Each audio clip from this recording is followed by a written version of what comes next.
This message now for the president of Nigeria, President Bola Ahmed Tinubu.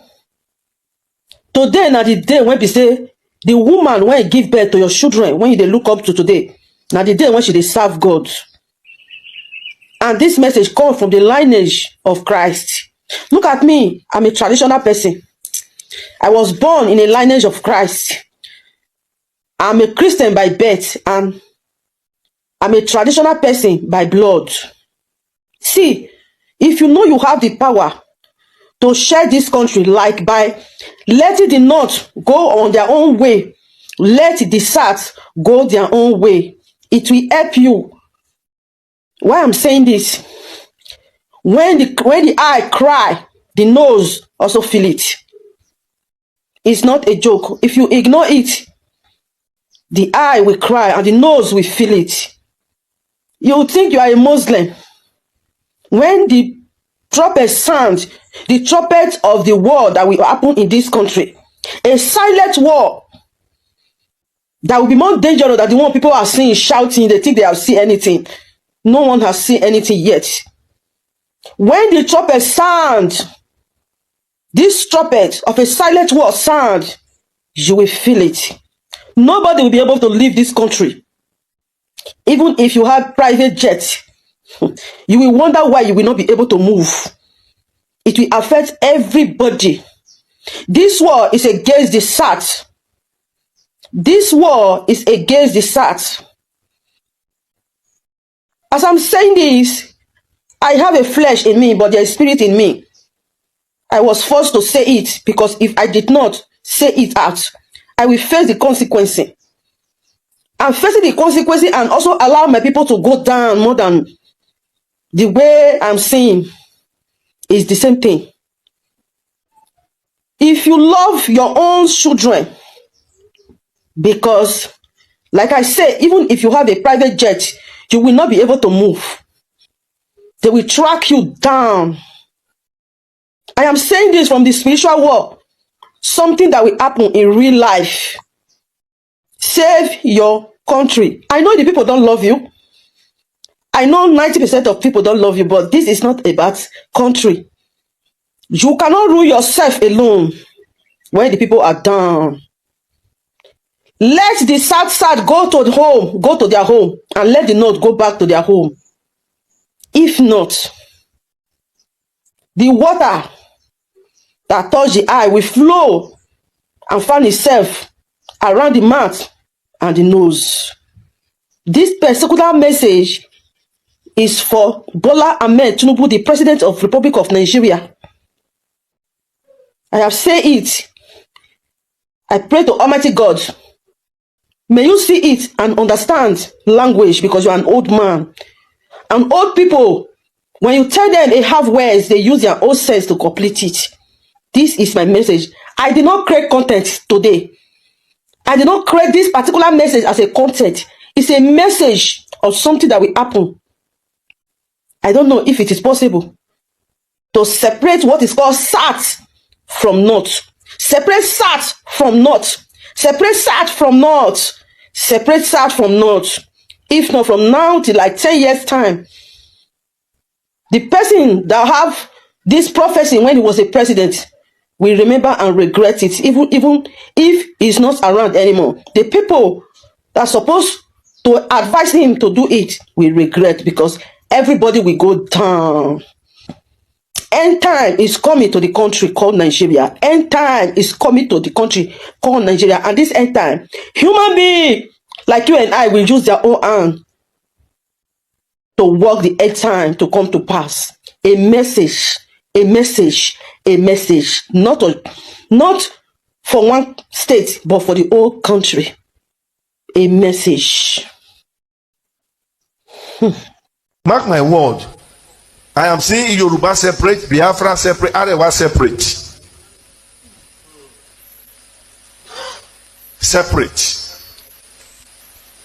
It's coming. It will happen soon. Separate. Separate.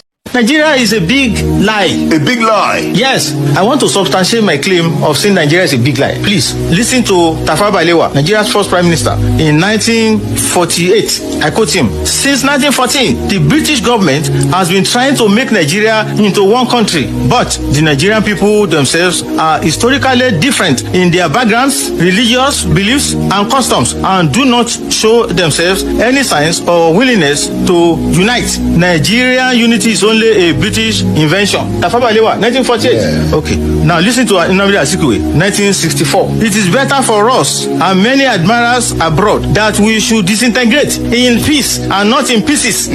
Should the politicians fail to heed this warning, then I will venture the prediction that the experience of the Democratic Republic of Congo will be a child's play if ever it comes to our turn to play such a tragic role." Nnamdi Azikiwe, 1964. Obafemi Awolowo, "Nigeria is not a nation. It is a mere geographical expression. There are no Nigerians in the same context as there are English, Scots, and Welsh." Okay. 1947. Without Nigeria, we won't be where we are. 1962, we were far ahead of South Korea and North Korea. We were far ahead of China even. We had television before France. We had radio before South Africa. Now look at where we are today. I think it's a shame that even any Yoruba man can be talking about restructuring at this point in time. What are we restructuring? This country that is already shot to pieces? I don't think that's what we want. But they are always talking about giving Nigeria a chance. The patience of Yoruba with Nigeria has come to an end. Wallahi, a ra'ayina da masu ra'ayi irin nawa, ƙasar nan ta rabu. A raba ta kawai. A raba ta. Oduduwa su ɗauki nasu, Biafra su ɗauki nasu, mu musulmi mu ɗauki namu. Wallahi wannan shine solution. A raba ta. A raba ƙasar, wannan shine ra'ayinmu, a raba ta. Su ci man su umma mai ɗin ne. A bar mu da shanunmu, a bar mu da wakenmu, a bar mu da gyaɗanmu, a bar mu da shinkafanmu, a bar mu da dawanmu, a bar mu da geronmu. Ku je ku ci fetur ɗin, ku je ku ci. A raba ƙasar, mu samu mu ɗabbaka shari'ar musulunci. Ba wata shegiya Ngozi ko Dabora da za ta zo ta fi tsirara suke rabin mamanta a waje ta ɓata tarbiyyar 'ya'yanmu, ta ɓata, ba shegin da ta yi haka da sunan constitution ya bada right. Babu wannan. A rabu kawai. Wallahi rabuwar ƙasar shine alheri ga musulunci, ga musulmai. Wallahi tallahi shine. Kuma shine munafukan cikin mu da su ƙara bayyana mu gano su, ko kudu ko arewa. Wallahi a raba ta, domin ba za mu yarda ana kashe mana 'yan uwan musulmi ba, mu kuma su suna zaune a nan lafiya. Ba zai yi ba. Gwamnati ki ta kinnot, ba za mu yarda ba. Ba za mu yadda a kashe mutane musu suna zaune a lafiya suna ɗebe matattalin arzikin ƙasa ba. Ba za mu yadda ba wannan ba. An fazo wajen red line, ba za mu yadda da wannan ba. Shine gaskiyar magana. Ba za mu yadda ba. Yawwa. Ko da a yi stopping ko kuma a yi yaƙi. Wannan shine gaskiyar magana. People of my generation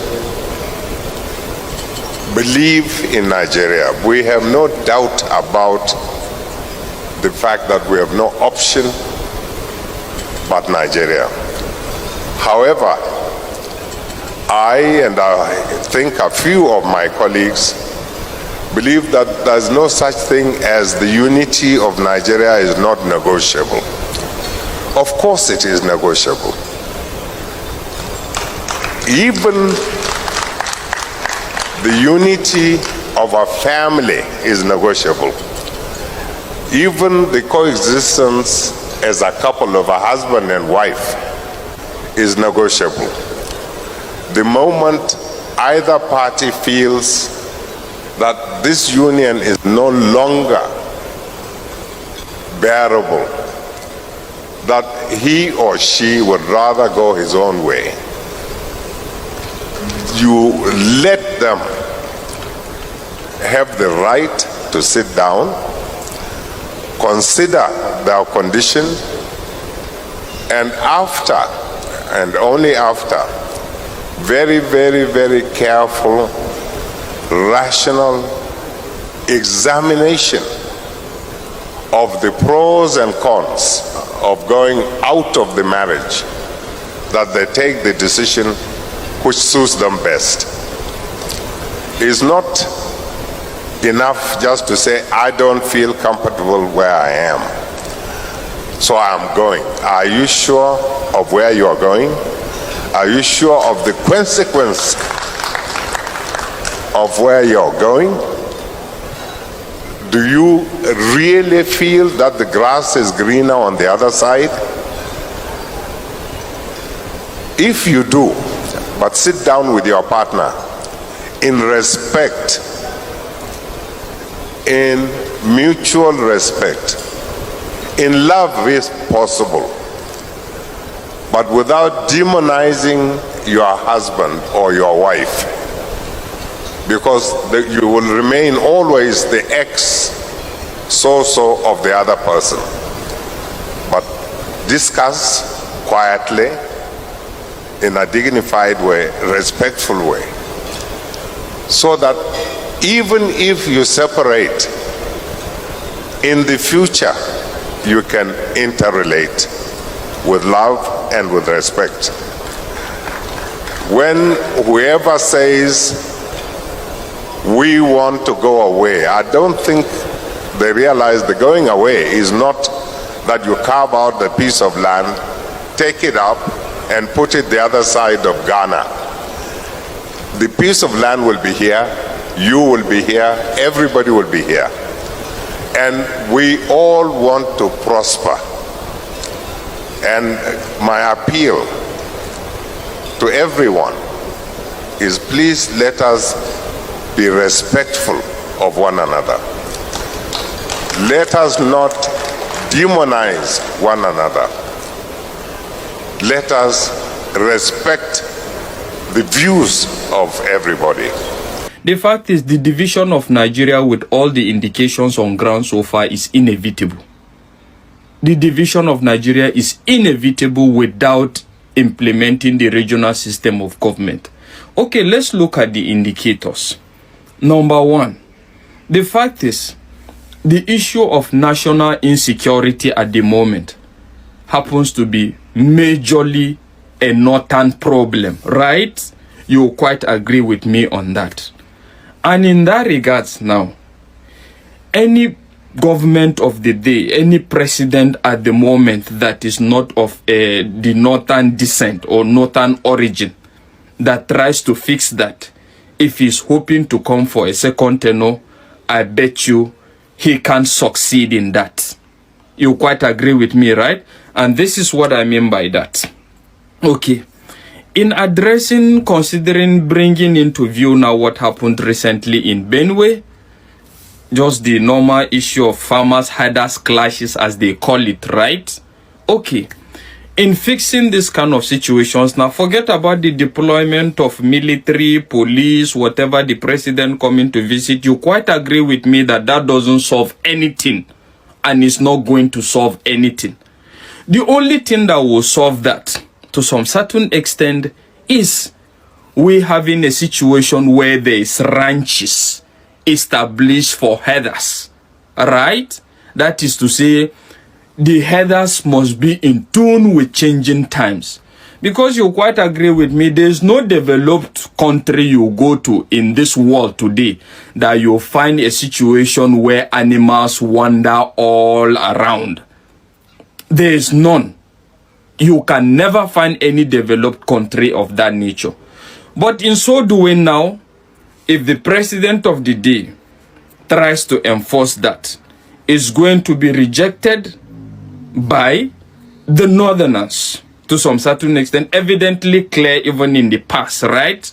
Considering the fact that these people are citizens or whatever, they are nomadic in nature, right? That has always been the conversation. They are nomadic in nature. So they move from places to places.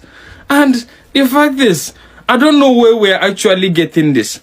Okay, if you say you are nomadic in nature, how do you expect the government to account for you? Have you ever seen a country where you have citizens being nomadic in nature and the government can account for them and make budget for. So you see, the fact is, the headers must be in tune with changing times, but they are not ready for that, and even the politicians are not ready to have that conversation. Let's look at the issue of dialogue. We need to preach dialogue. We need to be accommodating. There's enough to share, according to Tinubu. But looking at it, you quite agree with me that as far as this life, this nature is concerned now, people have metamorphosized over time, which is the fact that people no more just live because they want to embrace each other in love and peace and harmony. There are two things that guide and regulate the conduct of humanity. One, adequate enforcement of the law, even in developed countries. That is to say, you know that when you do this, this will happen. You must reap for it. You will go in for it. That makes people behave to some certain extent. Another thing that guides people's conduct is the fact that they must be subordinate and superior. Right? That is to say, in anywhere I live for there to be peace, is either they must be, you are the senior, I am the junior. So you know that when you try me, I will finish you, and me that knows that you are more powerful than me, I will not try you. Those are the things that keeps people in check. But if you think that we're going to sit down and be, in as much as we desire one Nigeria, we want to preach and we want to be all accommodating, we believe we're stronger together, but it's not the preaching of peace and love or whatever that keeps people together. These two indications are what keeps people together. And you quite agree with me to some certain extent, the two is missing. There is no adequate enforcement of laws. We are under-policed. Even the armed forces is overwhelmed, and a lot of other things. So what will keep people in check? So what we're fighting for at the moment is a situation where who is more powerful? Is it me, the Fulani man? Is it me, the Yoruba man? Is it me, the Igbo man? Or is it me, the Hausa man? The fact is, that must be sorted out. When it's sorted out, now everybody will know his position, and people now will just decide to keep quiet and whatever. Looking at it, when you now introduce our religious extremism in all aspects as well, that is evident in the country. You have a lot of radical Muslims, radical Christians who are not ready to tolerate each other. The only thing that will make us tolerate each other, let's tell ourselves the truth, is the full implementation of the law and the adequate protection of the vulnerable. That is just it. And all these things are missing. So how do you tell me we are not going to divide? And the fact is, looking at it now, Tinubu will not dare go that way. Right? Because by the time he tries to introduce that, okay, there must be establishment of ranches to curtail the free movement of the Fulanis, you quite agree with me that he is going to lose a lot of... the fact is, he's already losing at the same time as far as the North is concerned at the moment. And that is what will even bring the division closer in that regards. In the sense that Tinubu doesn't look like somebody that is ready to let go of the fact that this 8 years is his birthright. And at the same time, the Northerners are not ready to give it to him. So when you have a clash of the titans, Abi, that is what I refer to this 2027. Forget about this defection. Clash of the titans is going to definitely give birth to something. So, with all these indications on ground, my brother, the issue of one Nigeria, we are going to get better, will remain nothing but a delusion, seriously. Good day to our viewers all over the world, and welcome back to Local Journal. We've heard the voices of Nigeria saying that they don't want to be part of Nigeria any longer, that they want division because of the problem and because of the fact that Nigeria has not witnessed anything like development since our independence. It is glaringly clear that nothing is working in Nigeria, and the only thing in the best interest of this country is dividing and letting everybody to go their separate ways. If they cannot divide, go back to the 1963 constitution, which is the regional government, because that is the only best thing we need to have in this country for this country to go anywhere it needs to go. If not, we will continue to move in circle. We will continue to move like this, and we will not experience anything like development. This country is too big for one person to control already, and the ideology of the south and the north differs, and because of this there's no way they can operate on the same wavelength. And I, for one, I would suggest division if regional government is not coming. I feel like regional government is the best thing for everybody. However, what the House of Reps and our politicians and leaders are proposing now is creating more states, which I feel is not going to solve any problem. It's not going to solve any of this problem. Rather, it's going to compound this problem the more. And for this reason, I think we need a referendum and to think and talk about our unity. If we want to continue this unity, then we'll devise a proper method, a proper constitution that will guide us. And if we don't want, then we can vote to like kind of share this country into equal parts so that everybody can go their separate ways. This is my opinion. Kindly drop what you have to say in the comment section. And if today is your first time to visit our channel, please kindly like, share, and subscribe to our channel.